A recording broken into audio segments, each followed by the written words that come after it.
श्री सीताराम। शिखावस्थी के चैनल में आप सभी का स्वागत है। मैं हूँ शिखावस्थी।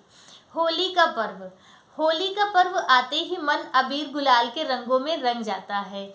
होली का पर्व बैर भाव भुलाकर आपसी प्रेम को गले लगाने का पर्व है। होली का पर्व फाल्गुन मास की पूर्णिमा तिथि को होलिका दहन के बाद चैत्र मास की प्रतिपदा तिथि को रंगों का त्योहार होता है, जिसे हम लोग होली कहते हैं। होली हमारे हिंदू सनातन धर्म का बहुत ही खास पर्व है और इस दिन हम सभी लोग पूर्ण हर्षोल्लास के साथ में यह त्योहार मनाते हैं, क्योंकि होली का जो पर्व है वह बुराई पर अच्छाई की जीत का पर्व है। तो इस जीत का जश्न हम लोग रंगों से मनाते हैं।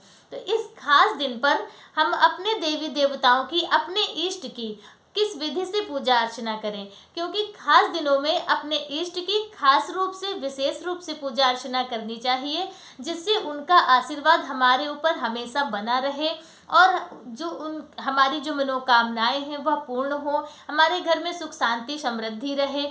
तो इन सब कामनाओं को लेकर हम अपने इष्ट की पूजा अर्चना करते हैं। तो कौन से देवी देवता की किस विधि से पूजा अर्चना हम होली वाले दिन करेंगे, चलिए वो जानते हैं। उसके पहले आप हमारे वीडियो को लाइक कर लीजिए और अगर अभी भी आपने मेरे चैनल को सब्सक्राइब नहीं किया है तो प्लीज़ चैनल को भी सब्सक्राइब कर लीजिए। तो चलिए जानते हैं किस देवी देवता की कौन से विधि से पूजा अर्चना करनी है। तो ज्योतिष शास्त्र के अनुसार होली के दिन भगवान राधा कृष्ण की विशेष रूप से पूजा अर्चना करनी चाहिए।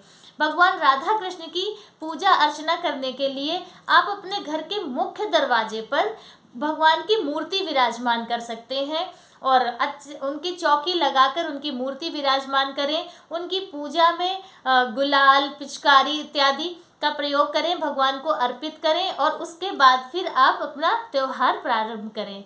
ऐसी मान्यता है कि जो पति पत्नी विधि पूर्वक होली के दिन भगवान श्री राधा कृष्ण की पूजा अर्चना करते हैं, विशेष रूप से उनकी पूजा अर्चना करते हैं, तो उनका जो वैवाहिक जीवन होता है उस वैवाहिक जीवन में बहुत मधुरता आती है, मिठास आती है और सभी विघ्न बाधाएं, परेशानियां दूर होती हैं। उसी तरह से है भगवान गणेश की पूजा अर्चना। विघ्नहर्ता भगवान गणेश की पूजा अर्चना होली के दिन जब हम करेंगे तो भगवान गणेश पे हरे रंग का गुलाल चढ़ाएंगे भगवान के चरणों में। अपने से इष्ट को जब भी हम रंग या गुलाल लगाते हैं तो उनके माथे पर नहीं लगाते हैं, क्योंकि हम उनसे छोटे हैं। हम उनके माथे पर लगाकर उनको आशीर्वाद तो दे नहीं सकते हैं, उनसे हम आशीर्वाद ले सकते हैं। तो इसलिए हमेशा अपने से श्रेष्ठ को उनके चरणों में रंग या गुलाल अर्पित करना चाहिए। तो भगवान गणेश के चरणों पर हम लोग हरे रंग का गुलाल अर्पित करेंगे और भगवान गणेश को ठंडाई का भोग लगाएंगे। इससे भगवान गणेश बहुत ज़्यादा प्रसन्न होते हैं, आपके जीवन की सभी विघ्न बाधाएं दूर करेंगे और भगवान गणेश आपकी हर एक मनोकामना पूरी करेंगे। उसी तरह से है आदिशक्ति, जगत जननी, जगदम्बा, माँ दुर्गा।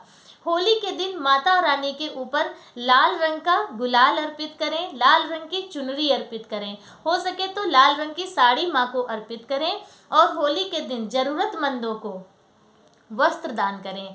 इससे जीवन में बहुत खुशियाँ आती हैं और जो हमारे घर की विघ्न बाधाएं हैं वह दूर होती हैं। उसी तरह से है कि जब हम भगवान नारायण की पूजा अर्चना करेंगे, भगवान लक्ष्मी नारायण स्वरूप की पूजा अर्चना करेंगे, तो भगवान लक्ष्मी नारायण की पूजा में पीले रंग की वस्तुओं का हम प्रयोग करेंगे। पीले पुष्प भगवान को अर्पित करेंगे, पीले रंग का गुलाल भगवान को अर्पित करेंगे और भोग में भगवान को बतासे का भोग लगाएंगे। जो पूजा में सफ़ेद चीनी के बतासे आते हैं उसका भोग लगाना हो नारायण भगवान को। और भगवान वीर बजरंगबली, उनको सिंदूरी रंग का गुलाल अर्पित करें और सिंदूरी या फिर लाल रंग का भी उन्हें गुलाल अर्पित कर सकते हैं। और भगवान हनुमान जी की विशेष पूजा अर्चना करने से भगवान हनुमान जी की पूरा उनका आशीर्वाद, उनकी कृपा तो प्राप्त ही होती है। हनुमान जी की पूजा अर्चना करने से भगवान रामचंद्र जी की भी उनका आशीर्वाद और उनकी कृपा भी प्राप्त होती है। तो इस तरह से आप हनुमान जी की भी पूजा अर्चना होली वाले दिन जरूर करें। और उसके बाद है भगवान भोलेनाथ। भगवान भोलेनाथ के ऊपर होलिका दहन की जो भस्म होती है उसे लाकर और भस्म अभिषेक भगवान भोलेनाथ का जरूर करें। यह कार्य आप लोग जरूर करें, इसका बहुत अच्छा परिणाम प्राप्त होता है, बहुत पुण्यों की प्राप्ति होती है, क्योंकि बाबा को भस्म अभिषेक बहुत प्रिय है। तो होलिका दहन का जो भस्म है वह लाकर भगवान का भस्म अभिषेक करें। इससे बाबा आपके जीवन की सभी बाधाएं दूर करेंगे, जो जीवन में परेशानियां आनी होंगी वह भी टल जाएंगी और आपकी जो कामना होगी वह भी बाबा जरूर पूरी करेंगे।